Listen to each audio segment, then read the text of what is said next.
চতুর্দিকে প্রচুর বৃষ্টি হচ্ছে, যদিও বর্ষাকাল নয়, তারপরেও আমরা লক্ষ্য করছি যে খুব বৃষ্টি হচ্ছে। তো এমনটি যদি হয়, মনে হচ্ছে যে শীঘ্রই বৃষ্টি নামবে। আকাশ প্রচণ্ড মেঘাচ্ছন্ন, আমরা হয়তো ভাবছি যে মনে হচ্ছে যে শীঘ্রই বৃষ্টি নামবে। আমার বন্ধুকে বলতেছে, এই মনে হচ্ছে শীঘ্রই বৃষ্টি নামবে। এই সেন্টেন্সটিকে আমরা কিভাবে ইংরেজিতে বলবো? আসুন এই বাক্যটাকে কিভাবে ইংরেজিতে বলতে হবে তা আমরা শিখে ফেলি। মনে হচ্ছে যে শীঘ্রই বৃষ্টি নামবে। দেখুন, এইটা একটা কমপ্লেক্স সেন্টেন্স। আমরা জানি কোনো সেন্টেন্সে যদি কোনো কনজাংশন বা কানেক্টর থাকে, সেটা নিশ্চিত রূপে আমরা তাকে কমপ্লেক্স সেন্টেন্স বলতে পারি। তাহলে একটু লক্ষ্য করুন এই সেন্টেন্সে যে কথাটা উল্লেখ আছে, সুতরাং যে একটা কানেক্টর বা কনজাংশন, সুতরাং এটা কমপ্লেক্স সেন্টেন্স। আর কমপ্লেক্স সেন্টেন্সের মাঝে সব সময় দুইটা ক্লোজ থাকে, একটা প্রিন্সিপাল ক্লোজ আর একটা সাবঅর্ডিনেট ক্লোজ।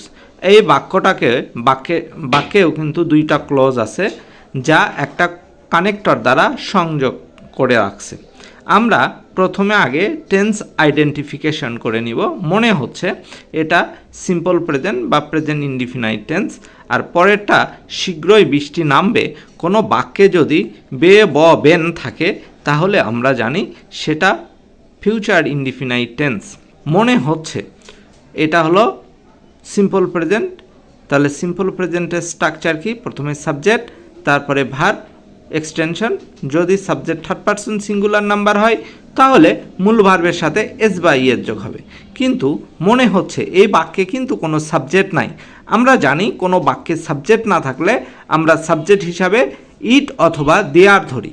তাহলে একটু গভীরভাবে ভেবে দেখুন, ইহা মনে হচ্ছে যে, এই ইহাটা কিন্তু উঠে আছে।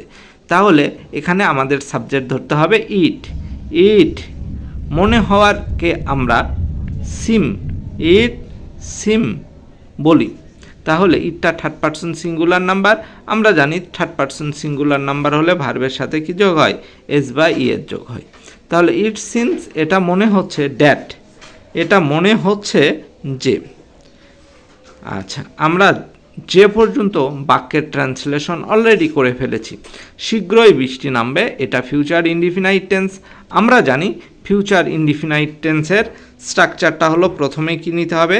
সাবজেক্ট প্লাস অক্সিলারি ভার্ব হিসাবে শ্যাল অথবা উইল আমরা ব্যবহার করব। তারপরে কি লিখব? V1। তারপর এক্সটেনশন বা অবজেক্ট এক্সটেনশন যেটা থাকবে আমরা সেটাই লিখব।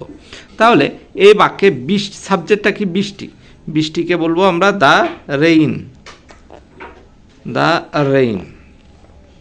ইট সিমস দ্যাট, এটা মনে হচ্ছে যে নামবে বা আসবে। তাহলে আসার ইংরেজি হলো বা নামার ইংরেজি হলো খাম। তাহলে তার আগে আমাদের অক্সিলারি ভার্বটা নিতে হবে। এখানে অক্সিলারি ভার্ব নিতে হবে will. The rain will come শীঘ্রই, সুন, কাম সুন। তাহলে আমাদের বলতে হবে ইট সিমস, এটা মনে হচ্ছে দ্যাট, যে দ্য রেইন উইল কাম সুন, এটা মনে হচ্ছে যে শীঘ্রই বৃষ্টি নামবে। আশা করি বুঝতে পেরেছেন। যদি ভালো লাগে অবশ্যই লাইক, কমেন্ট এবং শেয়ার করে পাশে থাকবেন।